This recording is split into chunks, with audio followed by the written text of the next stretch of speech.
வணக்கம், welcome to அங்கனா சமையல். இன்றைக்கி நாம் 2 ஹெல்த்தியான பிரேக்ஃபாஸ்ட் ரெசிபிஸ் தான் பார்க்க போகிறோம். காலையில் இந்த மாதிரி ஹெல்த்தியாக பிரேக்ஃபாஸ்ட் எடுத்துக்கும் போது அன்றைக்கி ஃபுல்லாகவே நம்ம பாடி ரொம்ப எனர்ஜியாகவும் ஆக்டிவாகவும் இருக்கும். வாங்க அது எனர்ஜியான ஹெல்த்தியான பிரேக்ஃபாஸ்ட் எப்படி செய்யுதுன்னு பார்க்கலாம். நீங்கள் கடைசி வரைக்கும் இந்த வீடியோவை ஸ்கிப் பண்ணாமல் பாருங்கள். நீங்கள் இப்போ தான் ஃபஸ்ட் டைம் நம்ம சேனலை பார்க்குறீங்கன்னா நீங்கள் நம்ம சேனலை சப்ஸ்கிரைப் பண்ணிட்டு பாருங்கள். இப்போ இதுக்கு 1 டம்ளர் அளவுக்கு துவரம்பருப்பு, 1/2 டம்ளர் அளவுக்கு கடலைப்பருப்பை நல்லா ஊற வச்சு ஒரு 2 மணி நேரம் ஊற வச்சு நல்லா கழுவி ஒரு மிக்ஸி ஜாரில் சேர்த்துக்கலாம். இப்போ அது கூடவே கொஞ்சமாக பெருங்காயம் அப்போது சேர்த்து நல்லா கரகரப்பாக அரைச்சி எடுத்துகிட்டு வந்துடலாம். இப்போ இந்த கரகரப்பாக அரைச்ச பருப்பு கூட கொஞ்சமாக பச்சை மிளகாய், கருவேப்பிலை, இஞ்சி எல்லாத்தையும் சேர்த்து இது கூடவே கொஞ்சமாக துருவின கேரட்டு, கொஞ்சமாக தேங்காய், தேவையான அளவு உப்பு சேர்த்து நல்லா இந்த மாதிரி கலந்து உருட்டி இந்த கொழுக்கட்டை மாதிரி பிடிச்சிக்குங்க.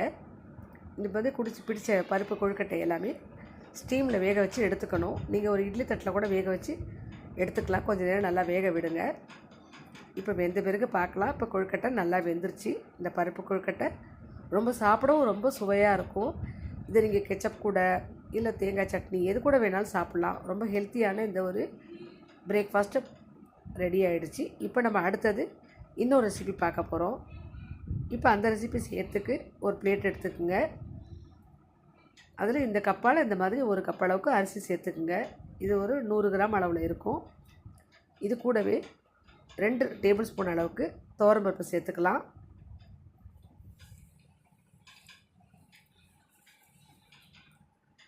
1 டேபிள் ஸ்பூன் அளவுக்கு பாசிப்பருப்பை சேர்த்துக்குங்க. 1 டேபிள் ஸ்பூன் அளவுக்கு கடலைப்பருப்பு எடுத்துக்கோங்க. 1 ஸ்பூன் அளவுக்கு வெள்ளை முழு உளுந்து எடுத்துக்கோங்க. இப்போ இதே மாதிரி 1 டேபிள் ஸ்பூன் அளவுக்கு சிகப்பு அவல் எடுத்துக்கோங்க. இப்போ கொஞ்சமாக 4 பாதாம், கொஞ்சம் வேர்க்கடலை எல்லாத்தையுமே எடுத்துக்கோங்க. இப்போ எல்லாத்தையுமே நம்ம நல்லா கழுவி சுத்தம் பண்ணிவிட்டு ஒரு 2 மணி நேரம் நல்லா தண்ணியில் ஊற வச்சுக்கலாம். இது ஊறின பிறகு பார்க்கலாம். மூடி வச்சுக்குங்க.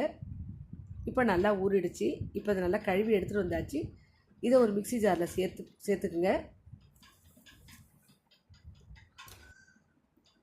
இப்போ சேர்த்த பிறகு இது கூடவே 2 பச்சை மிளகாய், கொஞ்சமாக ஒரு சின்ன துண்டு இஞ்சி, இந்த அளவுக்கு தேங்காய்,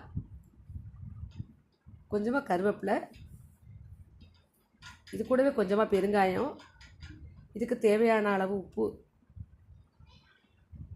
நான் கல் உப்பு தான் சேர்க்குறேன். இந்த மாதிரி ஒரு 3/4 டீஸ்பூன் அளவுக்கு உப்பு சேர்த்து நல்லா இந்த மாதிரி நைஸாக அரைச்சி எடுத்துகிட்டு வந்துடுங்க. இப்போ இதை ஒரு மிக்சிங் பவுலில் சேர்த்துக்கலாம். இந்த மிக்ஸி ஜாரை அலசி கொஞ்சமாக தண்ணி சேர்த்து நல்லா கலந்து எடுத்துக்கலாம். இப்போ மாவு நமக்கு ரெடி ஆகிடுச்சு. இப்போ நம்ம அதை தோசையாக ஊற்றி எடுத்துக்கலாம். இப்போது நான்ஸ்டிக் தவாவை அடுப்பில் வச்சுக்கோங்க.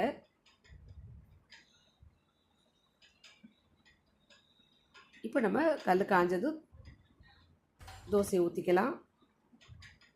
2 கரண்டி மாவை சேர்த்து நல்லா மெல்லிசாக இந்த மாதிரி தேய்ச்சி விட்டுக்கலாம். கொஞ்சமாக எண்ணெய் சேர்த்து நல்லா 2 பக்கமும் நல்லா வேக விட்டு திருப்பி எடுத்துக்கலாம். ரொம்ப ஒரு ஹெல்த்தியான இது தோசை. இதில் நம்ம எல்லாமே சேர்த்துருக்கோம்.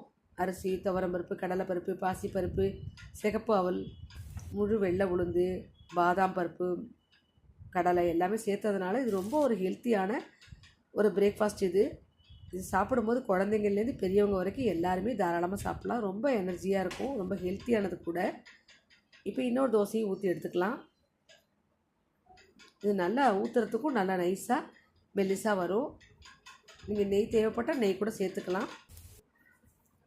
இப்போ 2 தோசையுமே நமக்கு ரெடி ஆகிடுச்சு.